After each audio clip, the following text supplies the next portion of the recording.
LG's Gram is a wonder to hold. At just 2.4 pounds, it's one of the lightest 15.6-inch notebooks we've ever seen. But of course, you'll have to deal with some trade-offs for this extreme portability.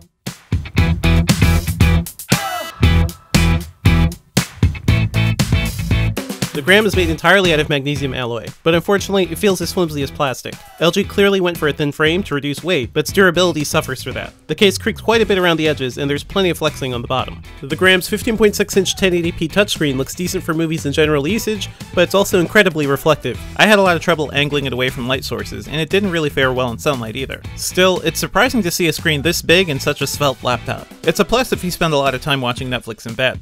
The Gram's speakers are even more problematic. They're positioned towards the front of the laptop and fire straight down, so it's tough to pin down where the sound is actually coming from. While they can get loud, they also sound incredibly tinny, so keep your headphones handy. Like Dell's XPS notebooks, LG places the Gram's webcam below its screen, which leads to some pretty unflattering angles while video conferencing. The big change for the Gram this year is battery life. Originally, LG claimed it could last for around 24 hours, but it turns out they got that figure from an old battery test. In our testing, it lasted around 10 hours and 42 minutes.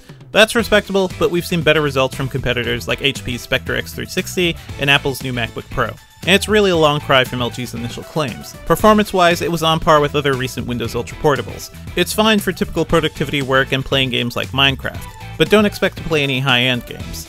With the price of $11.99, the LG Gram is a decent option if you're looking for a very light machine. But unfortunately, there's really nothing that makes it truly special.